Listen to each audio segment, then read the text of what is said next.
આ પ્રેસ કોન્ફરન્સમાં ઉપસ્થિત સૌ મીડિયા મિત્રોનું સ્વાગત છે। આજે આમ આદમી પાર્ટી દ્વારા એક સ્લોગન નારો લોન્ચ કરવામાં આવી રહ્યો છે। જે રીતે ગુજરાતમાં છેલ્લા લાંબા સમયથી મજબૂરીવશ જનતાએ બીજેપીને મત આપ્યો અને જનતાની મજબૂરી હોવાના કારણે વર્ષો સુધી ભાજપ પાર્ટી સરકારમાં આવી। એ વર્ષો સુધી સરકારમાં આવવાના કારણે ભાજપની અંદર એક પ્રકારનું અભિમાન આવી ગયું કે આ સરકાર અને આ રાજ્ય તો અમારા બાપનું છે। જોકે લોકશાહી વ્યવસ્થામાં હંમેશા અંતિમ સત્તા ભારતના સંવિધાનમાં લખ્યા પ્રમાણે જનતાના હાથમાં હોય છે। જનતા જ બાપ હોય છે। જનતાથી મોટું કોઈ શાસક, કોઈ સરકાર, કોઈ સત્તા પાર્ટી હોતી નથી। આમ આદમી પાર્ટીના નેતા ગોપાલ ઇટાલિયા એક પ્રેસ કોન્ફરન્સને સંબોધિત કરી રહ્યા છે। ગોપાલ ઇટાલિયાએ જણાવ્યું કે આમ આદમી પાર્ટી દ્વારા ગુજરાતમાં એક નવું સ્લોગન સૂત્ર લોન્ચ કરવામાં આવી રહ્યું છે। તેમણે કહ્યું કે ગુજરાતની જનતાએ વર્ષો સુધી મજબૂરીવશ ભાજપને મત આપ્યા છે, જેના કારણે ભાજપમાં અહંકાર આવી ગયો છે। ઇટાલિયાએ ભારપૂર્વક જણાવ્યું કે લોકશાહીમાં અંતિમ સત્તા જનતાના હાથમાં હોય છે અને જનતા જ સર્વોપરી છે। તેમણે ભાજપ પર આક્ષેપ કર્યો કે તેઓ જનતા સાથે મનસ્વી રીતે વર્તન કરે છે અને સત્તાનો દુરુપયોગ કરી રહ્યા છે। ગોપાલ સાહેબે કહ્યું કે સરકારને આવું માની બેઠા છે કે અમે જે સર્વોપરી છે એ વાત ભાજપ સરકાર ખોટી વાતો લઈ ફરે છે। હજુ આગળ ગોપાલ ઇટાલિયા શું કહે છે તે આગળ સમાચારમાં જોઈએ। પણ બીજેપી પાર્ટીને ગુજરાતમાં એવી હવા આવી ગઈ છે, એવું અભિમાન આવી ગયું છે, અહંકાર છે કે આ બધું જ અમારા બાપનું છે, અમે જે ધારીએ તે કરીએ, અમારા ભાજપવાળાના મનમાં આવે એવું કરીએ, ભાજપવાળાને જે ઈચ્છા પડે એમ જનતા સાથે વર્તન વ્યવહાર કરીએ। અને એના અનેક દાખલાઓ છે કે જ્યાં ભાજપના નેતા પડે ત્યાં રાતોરાત બુલડોઝરો ચલાવી દેવામાં આવે। જે જગ્યાએ ભાજપના માણસોએ ધંધો કરવો હોય ત્યાં ગરીબ માણસોના ધંધા બરબાદ કરી નાખવામાં આવે। ભાજપના માણસો એવું સમજે છે કે આ બધું જ એમના પિતાશ્રીનું એટલે કે ગુજરાતીમાં બાપનું સમજે છે, પણ એવું હોય નહીં। લોકશાહી વ્યવસ્થા છે, અહીંયા કોઈના બાપનું કંઈ ના હોય, એ બધું આ તો સરકારનું હોય। અને એટલે આમ આદમી પાર્ટીએ નક્કી કર્યું છે કે ગુજરાતની જનતા સુધી અમે એક સંદેશ પહોંચાડવા માંગીએ છીએ કે આ ગુજરાત કોનું છે? જનતાનું, ગુજરાતના કરોડો મહેનતુ પરસેવો પાડીને જીવતા લોકોનું, ગુજરાતના ખેડૂતોનું, શ્રમિકોનું, ગુજરાતના યુવાનોનું ગુજરાત છે, ભાજપવાળાનું નથી। આજ ગુજરાતની પરિસ્થિતિ જુઓ તો ભાજપના દરેક નેતાની બાપ બેટાની જોડી બની ગઈ છે। નેતા ભાજપ પાર્ટીમાં રહી અને 2 નંબરના ધંધા કરે ને દીકરો અલગ 2 નંબરના ધંધા કરે। ભૂતકાળમાં તમે જોયું હશે કે અનેક ભાજપના નેતાઓના દીકરાઓ પકડાયા, કોઈ મનરેગામાં પકડાયું, કોઈ ડ્રગ્સ વેચતા પકડાયું, કોઈ દારૂમાં પકડાયું, કોઈ સરકારી કોન્ટ્રાક્ટોની અંદર કટકી કરતા પકડાયું, કોઈ તોડબાજી કરતા પકડાયું, કોઈ મારામારી કરતા પકડાયું। તો ભાજપના નેતાઓની દાદાગીરી અલગ, એમના દીકરાઓની દાદાગીરી અલગ। એટલે બાપા ભાજપમાં અને દીકરો ભાજપમાં અને બાપ બેટાની જોડી મળી અને અલગ અલગ વિસ્તારોની અંદર ગુજરાતમાં ગુજરાતની જનતાની અંદર જનતાનું શોષણ કરવામાં આવી રહ્યું છે, દાબ દબાણ કરવામાં આવી રહ્યું છે। કેટલાય કિસ્સાઓ છે જેમાં બાપા ભાજપમાં હોવાના કારણે એમના દીકરાઓ છે એ વટ મારતા હોય જનતા ઉપર।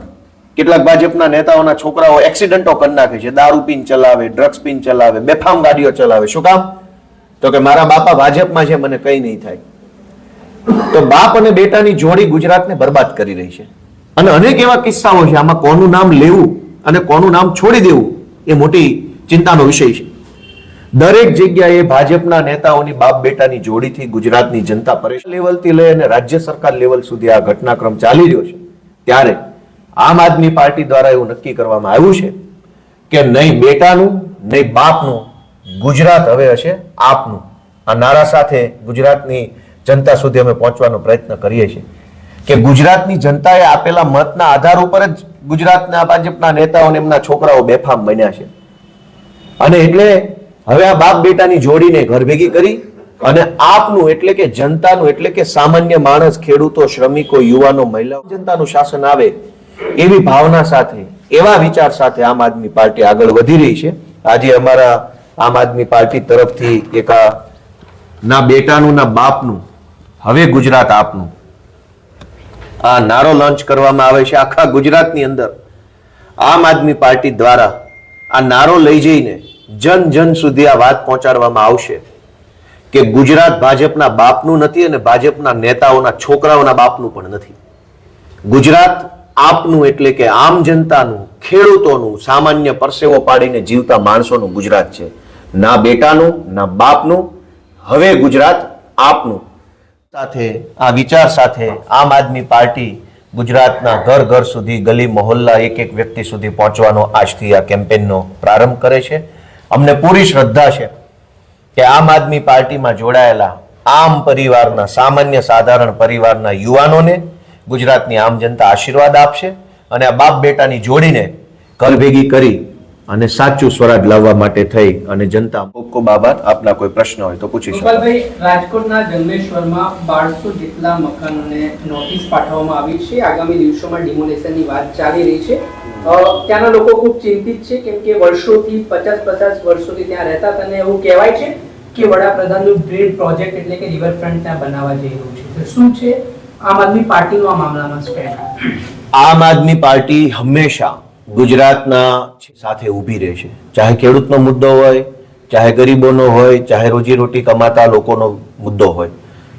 રાજકોટના જંગલેશ્વર વિસ્તારની અંદર જે કાંઈ પણ ડિમોલેશનની ઘટના બની રહી છે, હું એ જ તો કહેવા માંગુ છું કે જ્યારે ભાજપના નેતાને જે જમીન ગમી જાય એ જમીન ઉપર રાતોરાત બુલડોઝર આવી જાય છે.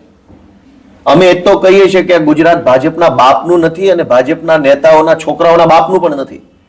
એ જ તો આજનું સૂત્ર છે કે ભાજપના નેતાને જંગલેશ્વરની જમીન ગમી તો બુલડોઝર આવી ગયા. ભાજપના નેતાઓને અહીંયા અમદાવાદમાં વટવા સાઈડ અને ઓઢવ સાઈડ જે જમીન ગમી ગઈ તો બુલડોઝરો આવ્યા ત્યાં. ભાજપના નેતાઓને રાણીપની અંદર જમીન ગમી તો બુલડોઝરો આવી ગયા. ભાજપ વાળાને જે જમીન ઉપર નજર આવી જાય છે, પોલીસ આવી જાય, કલેક્ટરો આવી જાય, બધું ખાલી કરો, આ જમીન અમારે જોઈએ છે, આવું નહીં ચાલે. અમારું સૂત્ર એટલે જ આ છે કે ગુજરાત ભાજપના બાપનું નથી, ભાજપના નેતાઓના છોકરાઓના બાપનું પણ નથી. ગુજરાત આપનું છે અને ગુજરાત આપનું બને એ માટે થઈને તો આજથી અમે આ કાર્યક્રમ લોન્ચ કર્યો છે.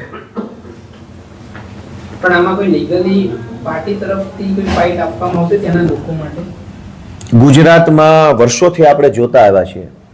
અત્યારે અહીંયા મોટેરા પાસે પણ હમણાં થોડાક સમય પહેલા જેસીબી આવ્યા અને 50 વર્ષોથી જે લોકો મોટેરા સ્ટેડિયમની આસપાસ સાબરમતી વિસ્તારમાં રહે છે એમના ઘર ઉજાડી દેવામાં આવ્યા.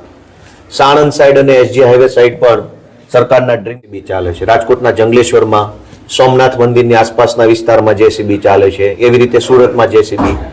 જે જગ્યાએ ભાજપ વાળાના નેતાઓએ પોતે જમીનો જોઈતી છે, પ્રીમિયમ જમીનો જોતી છે, મોકાની જગ્યાઓ જોતી, ત્યાં જેસીબી આવે છે. સામાન્ય માણસ કોર્ટમાં જાય છે, અમારી જેવી પાર્ટીઓ, અમારા જેવા આગેવાનો મદદ કરે છે, પણ કોર્ટની એક મર્યાદા છે કે કેટલાક વર્ષો સુધી કેસ ચાલે છે. ત્યાં સુધીમાં તો ભાજપનું જેસીબી ફરી વળે છે. મારું એવું સ્પષ્ટ માનવું છે એક વકીલ તરીકે, અદાલતમાં જે ચુકાદો જે ઝડપથી અને જે રીતે આવશે ને એવો ચુકાદો કદાચ સરકારની અદાલતમાં ન પણ આવે. જનતાની અદાલતમાં માત્ર ને માત્ર ન્યાય થાય છે, ઝડપથી થાય છે અને પીડિતોના પક્ષમાં ન્યાય થાય છે. સરકારની અદાલતમાં તો સરકારના વકીલો, સરકારનો કલેક્ટર, સરકારની પોલીસ, સરકારની અદાલતમાં બધું જ સરકારનું. ગરીબ માણસનું શું? તો ચાહે રાજકોટનું જંગલેશ્વર હોય કે ચાહે અમદાવાદનું સાબરમતી સ્ટેડિયમ આસપાસની જગ્યા હોય કે ગીર સોમનાથનો મુદ્દો હોય કે સુરતનો હોય કે મહેસાણાનો હોય કે ગમે ત્યાંનો હોય, દરેક મુદ્દાની અદાલત એક જ છે, એ છે જનતાની અદાલત, લોકોની અદાલત. લોકોનો આત્મા જે દિવસે જાગે તે દિવસે જે ન્યાય થશે ત્યારે ભાજપ મોઢું નહીં બતાવી શકે. અને ત્યાં સુધી અમે કોઈ પણ પીડિતોની સાથે છીએ. ચાહે લીગલ લડાઈ લડવી છે, ચાહે સડકોની લડાઈ, ચાહે વિધાનસભાની, એમાં અમારો પૂરેપૂરો ટેકો છે. આજની તારીખમાં પણ ટેકો છે, ભવિષ્યમાં પણ હશે.